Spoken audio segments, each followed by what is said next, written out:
What's up, everybody? I'm headed towards Nashville. I just went home to see my little niece and see my mom and dad. And trying to get my Ducati put back together, but I didn't get to make that happen this weekend. But hopefully next weekend. Anyway, I guess I'm about to make this video that I've been super sketched out about doing. I've been dreading doing it, but I just feel like it's something I gotta do. So yeah, I've already said, that I'm about to start telling some pretty wild stories, and again, I want to emphasize, clarify, and make sure that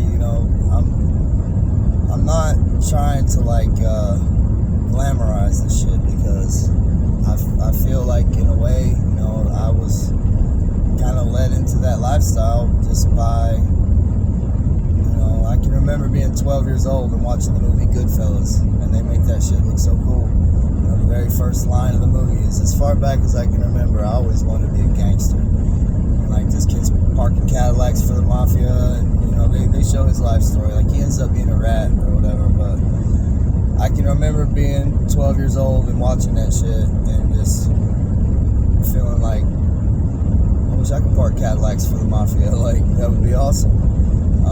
I don't know, maybe some people, I've always just been a really rebellious person. Maybe some people are just wired to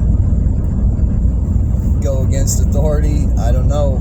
And that's also something that I want to talk about as far as gangs and organized crime and all that. They make that shit look really cool, and they put all these people up on stages for you, and everybody wants to be gangster now, because you got Cardi B having her own burger at Burger King, all this wild shit. You got these little girls singing these nasty ass songs because they're really trying to corrupt us as a species. I am fully aware that there's spiritual warfare going on, but so I've already I've admitted this, and it's kind of hard for me to talk about because it's something I'm super embarrassed about. Those jurors gave me my life back, and I said I would never ever put my freedom at risk ever again. And I got out, and I went straight to work. I worked on a job, ended up getting laid off. From that, finished the whole job, and I had a little bit of money or whatever, but then I was out of work, and I kind of had a falling out, with my family, and long story short, I met this chick, man, and I've always believed, well, at least since I was 20-something years old. I'll probably make a whole video about that one day too, about synchronicities. But when I see these crazy coincidences, happen, I don't believe in coincidence. I believe that's the universe showing me the way, or it's kind of strange. But I've got a lot of stories about things like that. But long story short, I was, when I had come back to the county jail after winning a new trial, I heard this dude in the vent. I heard him talking. I recognized his voice. And I was I said, yo. I said, Red, is that you? And he's like, yeah, what's up? He's like, who's this, Gentry? I said, yeah. He said, I heard you were back in the building. That's what's up, man. He goes, have you ever heard of? He said, I'm moving to Tennessee. I said, oh, yeah? He said, yeah, you ever heard of Silver Point? And I just passed Silver Point, as a matter of fact. I grew up there. My grandmother lived there all my life. And I spent a lot of time at my grandmother's house, when I was young. But I practically grew up in this town that this guy says he's moving to. Long story short, I ended up bailing out. You guys know that part. And I got got a smartphone and everything, and I made a Facebook, and so like people would be popping up, like people you may know this person, and I saw the dude pop up, on the shit. So I sent him a friend request, and he accepted it, and I never really talked to him again. But I worked that job in Illinois. I came back home, and I was still out on bail. I was getting ready to go to trial in December, and this was, matter of fact, it was November the 16th. But I see something in my Facebook feed, and it's like on the way to Tennessee, moving to Tennessee. So I sent the dude a message, and I get a message back from this girl, and she's like, yeah, he ain't coming. He's back in jail. I'm like, what's good? Like, what's there to do down here? And I remember I told her, I was like, nah, I don't really do nothing. I play guitar and vape, hang out with my grandpa. That's about it. I don't do nothing. And the chick's like, well, I don't want to just invite myself over. I'm thinking to myself, really? Kind of just did. But anyway, so I was just like, I don't think your boyfriend would like it too much, but I really don't care. Like, you can come over if you want. So she came over, and I really wasn't gonna mess with the chick, because I thought dude was all right, I wasn't gonna mess with this girl like that. And anyway, the girl ends up coming over and telling me like, oh no, dude is a rat, and I'm not trying to be with him. Like, I'm not messing with him no more. Like, he set some people up, some of my friends. So when I found that out, I really feel some type of way about informants. Like, I don't like them at all. I've lived that lifestyle, and I wouldn't be on parole right now if I was a rat. You know what I mean? Like, I could have got out just like everybody else and stayed out, and setting people up and all that. Like, I despise that. So when she told me like the dude was a rat or whatever, I was just like, well, all right, whatever. This girl can get it then. And like I tried to tell the girl, like I don't want a girlfriend. Like, I've just been locked up for 7 years. Like, I'm trying to terminate everything on sight. Like, I'm not trying to be tied down to nobody, And long story short, the girl just kind of, I got a big heart, and she would cry and all that and make me feel bad. And I let her stick around, and a month turned into 2 months, and 2 months turned into 2 years, and 2 years turned into 4 years. So I don't even know why I got into that part. Like, that don't even got nothing to do with what I'm about to be talking about. But so, like I said, I swore I would never touch no drugs again. I would never put my freedom in danger, in jeopardy. And I got a call one day, and it was from an old friend of mine up in Michigan. And him and I, we used to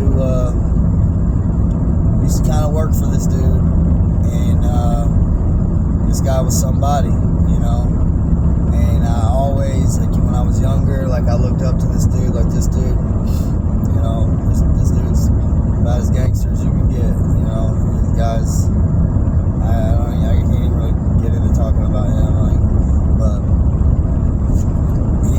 this dude's legit. Like, he knows me. But so my friend called and said, hey man, old boy wants to talk to you. And like I said, like, I always respected that dude, and I always, like, in my mind, I was like, man, I wish I could get cool with him, and he knew, like, how loyal I was and how honest I was. And if I was in good with him, man, I'd never have to worry about nothing ever for the rest of my life. I'd be set. So anyway, I called the guy. He asked me to help them out with some stuff. And I thought about it, and I said I would never put my freedom in jeopardy. But as I thought about it, I was like, man, here I am, like 35 years old. I spent the better part of my whole young adult life incarcerated for some shit that I should never even been locked up for. Like, the world owes me, like they owe me, and if I gotta cut some corners just briefly until I get on my feet, until I get me a place to live and a place to lay my head down and call my own, so be it. And there's where I fucked up. Like, the world didn't owe me shit, it don't matter, what all I went through. Like, the world didn't owe me anything. And I do kind of wish that I could go back in time and make that decision over and just say, nah, I'm good. Because that's where it all kind of got started. I got involved with things I shouldn't be doing, and got involved with other people, besides him, and so I had been messing with some guys. See, I'm sketched out to talk about it too, because I know there's a statute of limitations and all that, and it's been over 7 years ago. But for all I know, there's some law that changed, and they're like, oh, there's no longer a statute of limitations on that. You just admitted to some shit. Now you're fucked. But anyway, what had happened is I called these people. I told them, oh my God, look at that. Hold on, how do I switch the damn camera around? Oh my God. There's a license. A car just drove past me and the license plate says butt stuff. That's pretty badass. I almost want to get off this call so I can snap a picture of that and put it on Facebook or something. But yeah, that's awesome. Anyway, I called these people. I said, hey, I'm on my way. They said, we got something going on. We can't see you tonight. And so I said, well, that sucks. I'm already halfway there. And it was a little drive. And so they said, well, if you want to just come down and get a room, we'll see you tomorrow. So I said, all right. And I did that. And I got a room. I was talking to their boss on the phone. He was unavailable in the free world. If you get what I'm picking up, what I'm putting down, he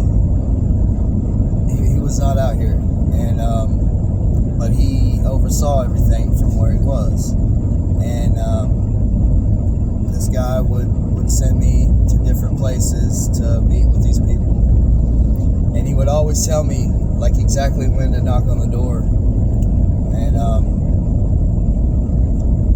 so anyway, we're talking till 12 o'clock midnight, and at 12 o'clock my phone ran out of minutes. It was a prepaid, so I pulled out my wallet. I put another $50 on there. It still don't work. So now it's 3 o'clock in the morning. I'm like, man, what am I gonna do? My phone ain't working. What the hell? And so I drive to Walmart at 3 a.m. get another card, put it on the phone. It still ain't working. So now it's 7, 8 o'clock in the morning. I'm like, look, man, I can't just stick around out here. I got places to be. And this is crazy because all I had to do was turn the phone off and turn it back on, but I was retarded.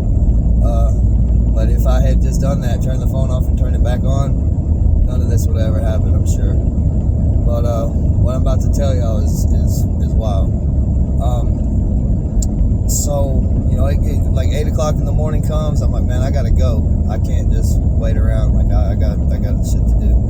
So I go and I knock on the door, without having permission to knock on the door. And they open it up, let me in. They're like, what's up?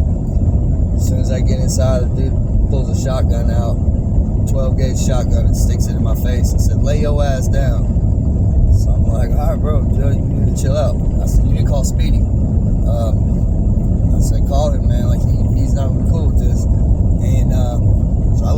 floor, and the dude started smashing my head with that gun. It had like a metal plate on the butt of it. And he's lifting it all the way up to like the ceiling, you know, just smashing it, slamming it down as hard as he can into the back of my head. And he hit me 3 times with it. And I kept saying like, yo, you need to call Speedy, call Speedy. And another one jumped in and smashed a liquor bottle over my head. And that whole liquor bottle just shattered into a million little tiny pieces. And then another one jumped in and stabbed me in the head with a pair of scissors. And I'm laying there, you know, I can see all the broken glass on the floor. I can smell my blood.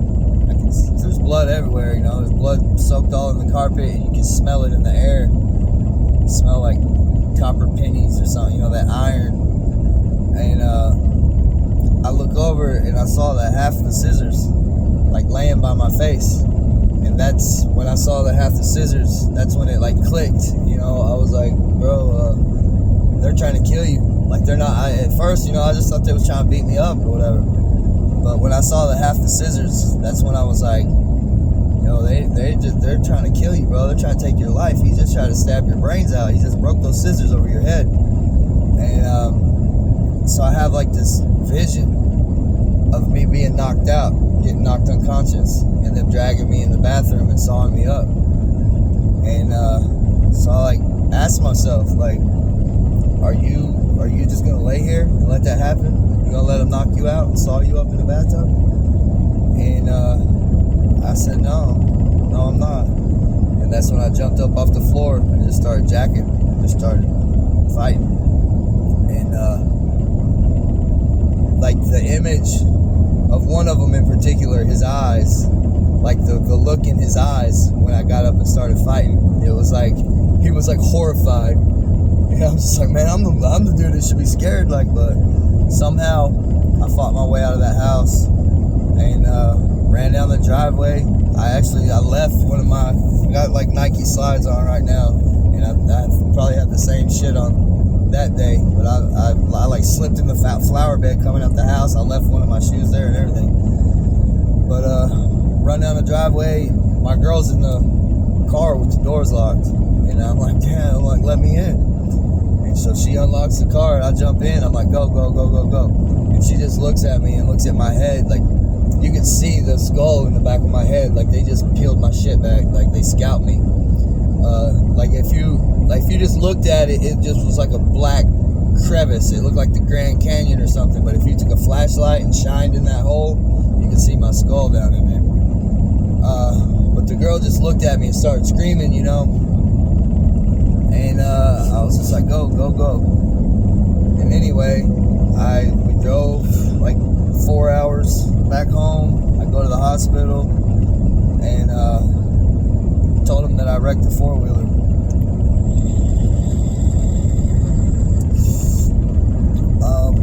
And they sewed my shit back up, ran me through the little CAT scan or MRI or whatever the hell that little tunnel is they put you in. Said my skull wasn't cracked. And then I get home and I'm sitting there, man, just thinking like, you know, I ain't gonna lie, like I thought about retaliating against them, but then I was just like, nah, man, I'm not even gonna open up that can of worms. Like, these people will murder my whole family. And they didn't kill me. They didn't. Well, I texted Speedy as I left out of there, and I was like, bro, your people just tried to kill me, man. And he was like, what the fuck? He's like, hold on, I'm about to check them fools. And so he messaged me back and he said, hey, you're lucky. They told me they tried to shoot you in the back and you ran out, and the gun jammed or whatever, or the safety was on. I think he said they made this, but that don't really make no sense because it don't take but a half a second to turn that safety off. But yeah, he told me they tried to shoot me in the back as I got away. So I'm sitting there. When I get home, got my head stitched all back together, and my phone rang, and it was a lawyer from New Jersey, and he was saying, he told me that New Jersey had offered me $150,000 to settle my wrongful conviction lawsuit. Now, when I first talked to this guy, he told me, he's like, look, there's no guarantee you're going to get anything. So like I wasn't even counting on that, you know. Like if he had told me just sit back, chill, we're gonna get you some money, I never would have been doing that shit I was doing. Like the only reason I was doing it was to try to get me a place to live. Like I was living at my grandpa's house. My grandmother had just died, and my grandpa moved this nasty chick, like this old bitch, and she was always like saying things to him to try to like get him mad at me. Now I tried to be nicer. Like the whole other rest of the family, like people tripped out over the whole situation with this lady, you know, because like my grandmother had just died and he had moved her in the house, and you know, I tried to be nice to her, you know. I said, Pa, you know, like if that's what makes you happy, man, I just want you to be happy. But then after she started like throwing, like trying to make him mad at me all the time, it was just every day, always something. She was trying to like blatantly like trying to drive a wedge between me and my grandfather, who used to be cool as hell. I don't even really talk to him hardly anymore. I barely see him. When I do, you know, I hug him and everything, but I don't even go over there and try to spend no time with him no more because it's just weird. But anyway, I told him, I said, you know, I tried to give her a chance. I tried to be nice to her when everybody else wasn't, you know. But I got no respect for her no more, like, because that ain't right, you know. She's trying to drive us apart. You know, we're family, and she's coming in here trying to make you mad at me all the time. Like I don't respect that at all. And he just looked at me and was like, well, it don't work, does it? And I'm like, well, I don't know. Like, why don't you stand up to her and say, stop that shit? You know, you don't ever tell her not to do that. Like, I would piss off if I were you. And she's trying to make me, like, mad at my grandson. Like, get the hell out of here with that shit. So it made me feel like I was in the way. You know, I felt like I was a burden. And that's why I was just like, I got to get out of here. I got to get my own place to live. And I made the decision to do the things that I started doing. And I told myself, you know, only for a little bit, until I get on my feet, and then I'm done, and I'm quitting, and I'm never doing this again. And I can get in and get out without nobody knowing, and nobody will ever know this. So anyway, it was in the summer of 2017 when them guys tried to kill me, and I had just come home from the hospital, my head leaking, just pouring like yellow, clear, weird shit coming out of my head.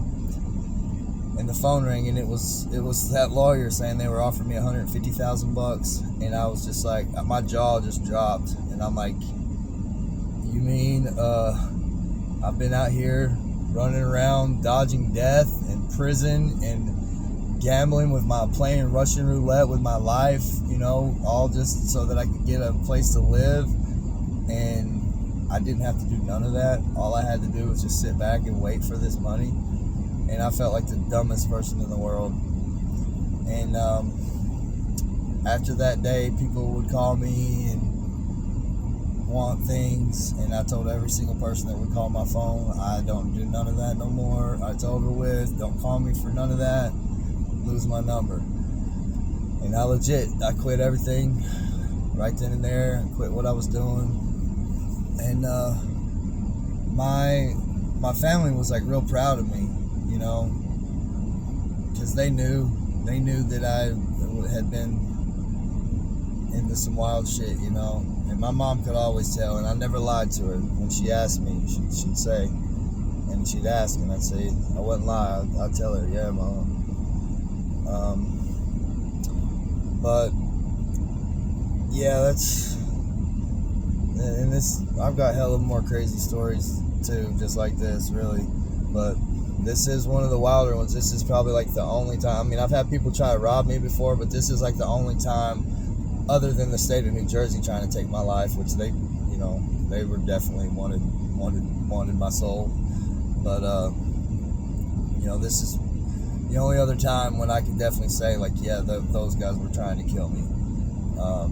And I guess the reason why I feel like I need to tell this story is, for one, all these gangs and shit that they make look so cool and everybody wants to be a gangster, that shit ain't cool. And if you really want to know the truth of the situation, you think they sell it like you're going against the man, you're rebelling against authority, but guess what? You're not. You're playing right into their hands, because the same people that control the police control them gangs. The same people that control the world, these secret societies, y'all probably know a little bit about it, but that's what's really going on. So don't think that you're going to be a revolutionary and you're going to make a difference in the world going down that path, because you're playing into the hands of the puppet masters. And also I wanted to tell this because I never did nothing wrong to those guys. I was always as honest and as loyal, and always did everything I said I was going to do. I really don't even know why they tried to kill me, to tell you the truth, other than just because I knocked on the door at the wrong time. I don't know. So I guess they had told Speedy that some bullshit, because he was like, what the hell are y'all doing? And they told him that I was trying to like go around him or cut him out or something, which don't make no sense at all, because if I got this dude, what do I need them for? He's the boss of them, So anyway, that happened. That was the last time I ever did anything like that. And I actually went to see Jelly Roll that night. This is kind of crazy too, but I had started talking to Jelly Roll's sister, and this was in Knoxville, and I showed her my head, and I told her like some people tried to kill me, and I said, but I wasn't gonna let them ruin my day. I said I was hoping I could meet Jelly Roll, and she was like, hold on, wait right here, I'm gonna go get him and have him come talk to you. And she walked off, and no sooner than she turned around and started walking away, here comes my little brother, like pushing me out the door. And then here comes everybody getting pushed out the door, like a mob of people. Like, I guess apparently some dude had ran up in there waving a pistol around, and they shut the whole shit down. But yeah, that's a pretty wild story that happened in my life. And also, let's see, how long has this been on? 27 minutes. I might as well tell this other one too, because this shit's crazy. So like I said, I stopped what I was doing right then. And sometime around 2018, my friend Cody had came over, and old childhood friend, and he was like, hey man, Snoop Dogg and Warren G and Too Short are coming to Lexington, Kentucky on December 8th. He's like, let's go see it. And I was like, man, December 8th is my birthday. And so I said, watch this. I pull out my phone and I called Dog, the dude that I was just talking about a while ago. Like I said, he knows a bunch of people, right? So this dude is like, he knows Big Meech. He's Young Jeezy's cousin. And he's really good friends with Too Short. He was Too Short's bodyguard for a long time. And so I call him up, and I'm like, hey bro, my buddy says that Too Short and Snoop Dogg are coming to Kentucky on my birthday. I was like, man, I had a whole bunch of wax, and I got that because I had just gotten my settlement money, and I did take a few grand and buy a bunch of weed with it, and I smoked every bit of it. I didn't sell none of it. But anyway, I said, man, I want to smoke dabs with Snoop Dogg on my birthday. As a matter of fact, I want to smoke his ass under the table, because at that time I smoked it so much it didn't even get me high no more. But so that was my birthday wish, was to go meet Snoop Dogg and smoke these dabs with him on my birthday in Lexington, Kentucky. So I call him up and tell him, and he's like, I'll do you one better than that, country. He said, we're gonna have an after party and sell tickets, and we're gonna cake up. So I'm like, all right, cool. So that was the plan. My 38th birthday, I was supposed to smoke weed with Snoop Dogg. Well, that day, like I had like some stomach problems going on. Like every time I would go get tattooed, in the middle of the night, I would just get sick, and it was the weirdest thing. Like I would be like delirious out of my mind and saying things and saying words that didn't even make any sense. And I knew there was something wrong in my stomach. I knew something was wrong, but I just couldn't tell you like where it even hurt at. I just knew there was something wrong in there. And like 2 different times, I ended up having to go to the emergency room in the middle of the night. And then finally, man, this traffic sucks. Then finally, they sent me to a doctor that did ultrasound, and the guy come back and he said, you got gallstones, so I'm gonna have to take out your gallbladder. So that just happened to happen on my birthday, on my 38th birthday, December 8th, 2018. So I get home from the hospital after getting my gallbladder taken out, and I'm like laying in bed, and I'm like, I gotta shake this off, man. I gotta go smoke weed with Snoop Dogg. And I'm laying there, and all of a sudden I start throwing up, and as soon as it came up in my mouth, I knew it was blood because I could taste it. So I go back to the hospital again, like I'm puking up blood, like y'all left something leaking inside of me or something. So I had to go deal with that. I'm coming home from the hospital again, and I get maybe 5-10 minutes from the house, and all of a sudden I get this toothache so bad. That's all right. You guys probably might notice I'm missing a tooth right here. I got a dental implant, but I just haven't got the tooth put on yet. Anyway, my tooth was hurting so bad I couldn't even see straight. Like my vision was just like blurred, and I was just in the most excruciating pain. And I'm laying there in bed like, oh my God, I gotta go get this tooth pulled out of my head. I was like, I gotta go smoke weed with Snoop Dogg tonight. And then I'm laying there, and I think to myself, I didn't say it, but I thought in my head, could this day get any worse? Could this day possibly get any worse? And as soon as that thought crossed my mind, I hear boom, boom, boom, state police, warrant, and they're like kicking in the door. I jump up and grab the weed that I was gonna smoke with Snoop Dogg and like try to stick it in my ass.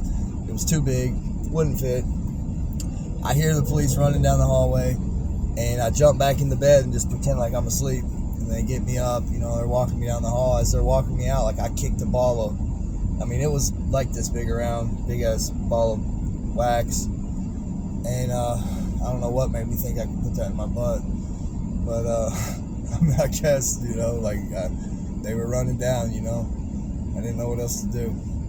And anyway, so I kicked that out my pant leg into a DeWalt tool bag in a bag of tools. And I kept like motioning my eyes to my girl, like so that I wanted her to see it and get it and like hide it.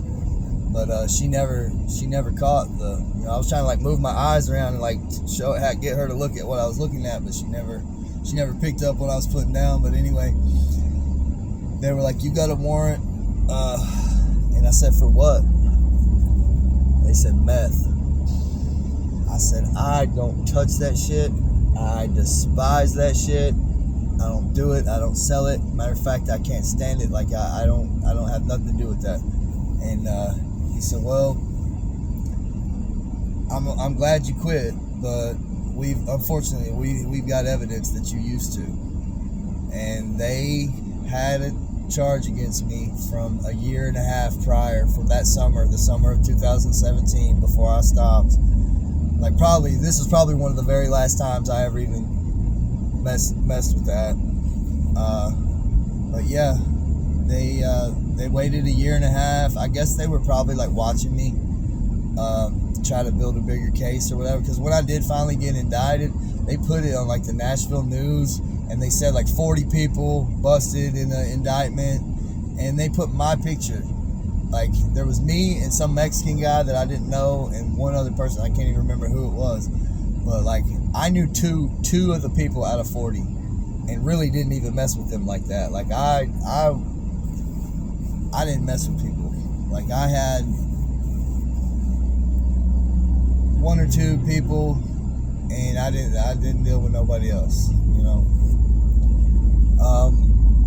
But yeah, I ended up getting set up by one of my neighbors,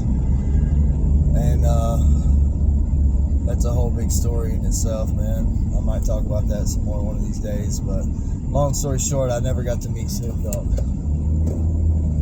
But I was supposed to. Why did I even tell that story? I don't know.